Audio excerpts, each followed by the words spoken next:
Anong mensahe ang kailangan marinig ng mga Gemini mula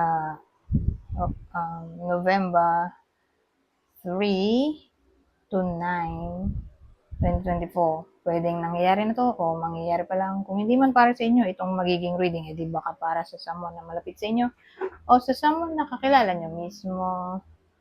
Baka may lumabas na gender mamaya, gawin nyo na lang energy, masculine at feminine energy.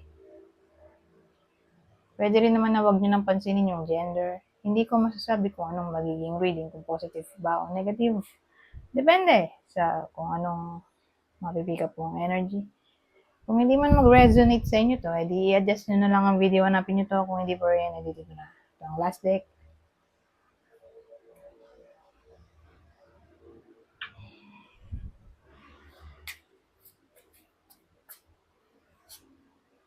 Oh,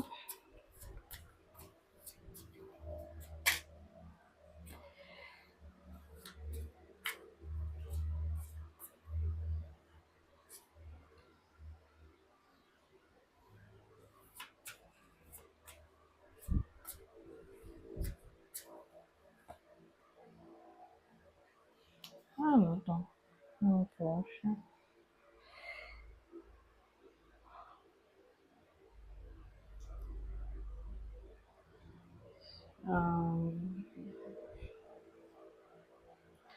Gagawin ko na lang silang energy imbis na gawing tao kasi magtatagal ako.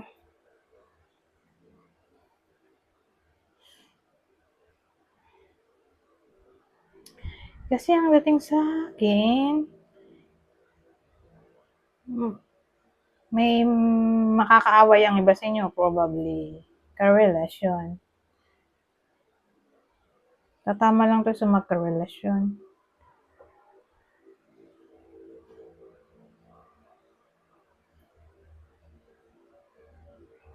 Ito kakalbaryoin ang buhay nila for some reason.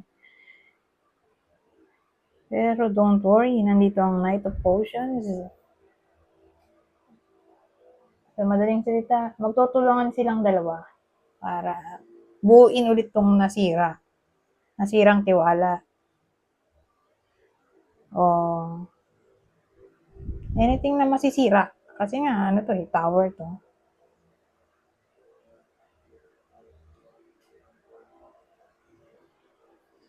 Mm-hmm.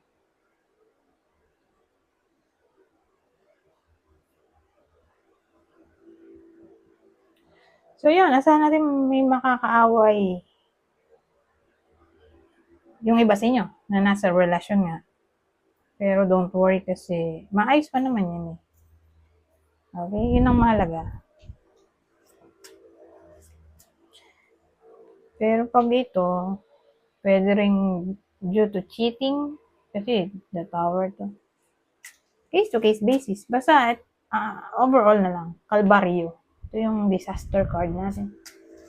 Kakalbaryuhin at yun yung pag-aawayan dito eh.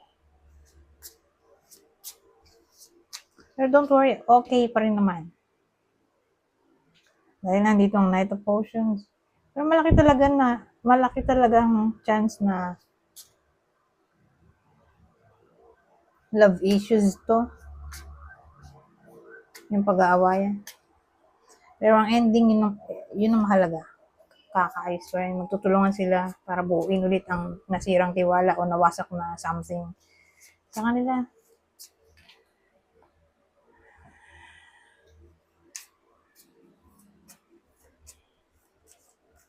Ay! Baliktad to. Ito yung kanina. Kamukha kasi. Teka. Nabaliktad ko yung kaninang sa Taurus.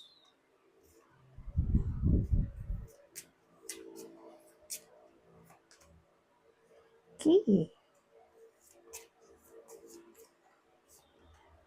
Whip. Sana ito na lang dito. Ito dito.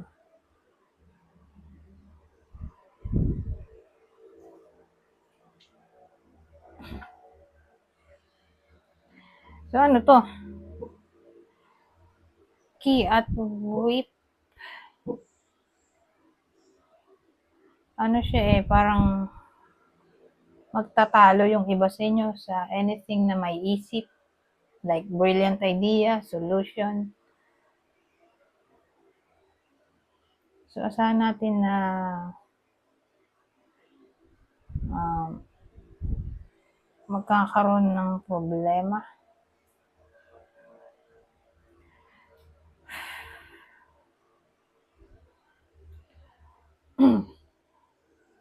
O pwedeng ang pag-awayan ay anything na may kinalaman sa discovery or revelation of something.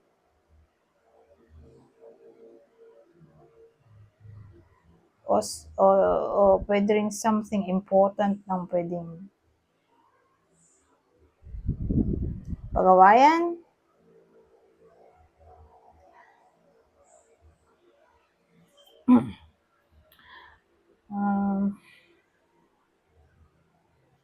Hirap naman ito. Naubos ang ano ko. Tak knowledge.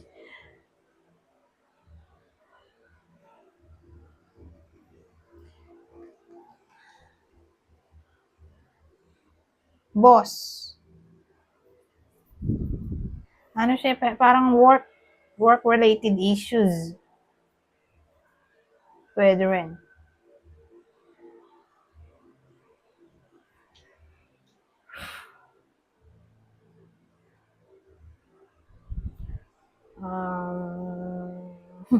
Punta na tayo dito. Sumakit ang ulo ko. Diyos ko.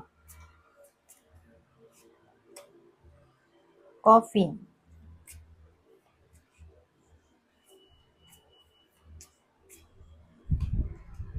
Sight. Diyos ko. Yung ayaw mo makita sa reading, ito na. Nagtabi pa sila. Unexpected ending kasi na to. Termination na siguro to. Rejection. Diyos ko po. Ano ba ito?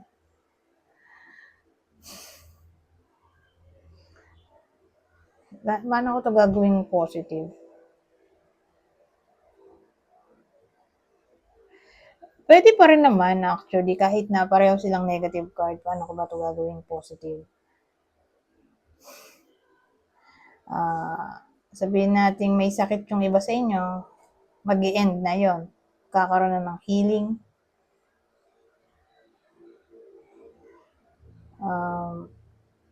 Ano pa ba? Yun lang yata. Oh my God. Sabihin natin may iba sa inyo na gusto pa mag-try again. So, yung positive ay, yun nga, ipe-pursue nila ang anything na may kinalaman sa change or renewal of something.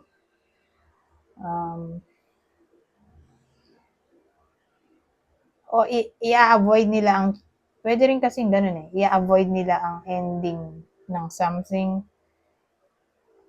o cancellation of something.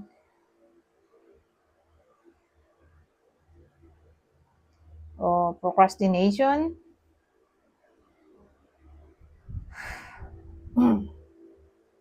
Hirap Gawin natin positive kasi grabe. Grabe kung gawin natin negative. Lahat sila negative. Kalot.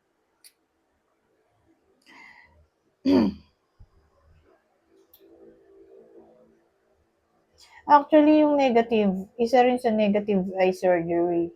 May magkakasakit, ito, isa surgery. O baka na surgery na.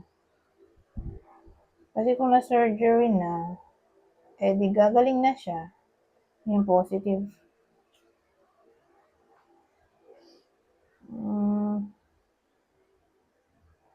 So again, unexpected change. Ay pwedeng mangyari, sudden change. Losing something.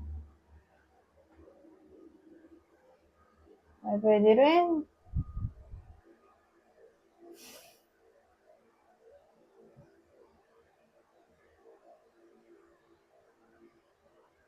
Mababala to. Para sa iba sa inyo, baka nga magkasakit.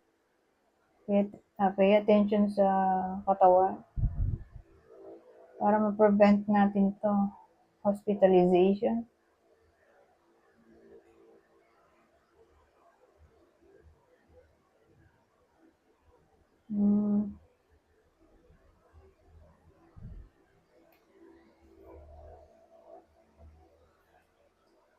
Ano pa ba?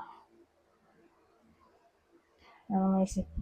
Sabihin natin na po procrastinate yung iba sa inyo. Mag-end na yung. Hirap eh. Punta na nga tayo dito sa ano.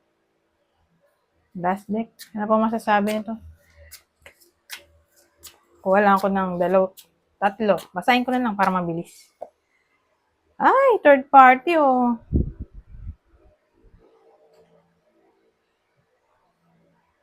Yung sabi ko dito, cheating. Malaki chance oh. Pero, since Knight of Potion o Knight of Cups itong huli, magtutulungan yung magkarelasyon na original. Para buuin ulit yung nasirang tiwala. Mawawala din tong third party, don't worry. Kasi tingin ko magkarugtong ito saka to.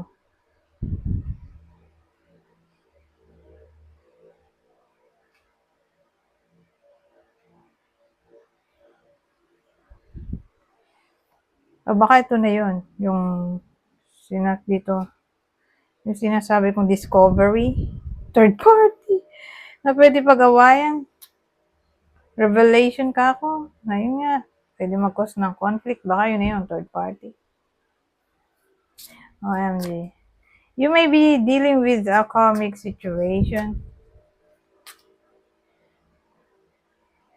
Ito kasi karmic event eh. Pwede rin. So, ito karmic situation. Oh, twin flame union. Hot body, mind, and soul.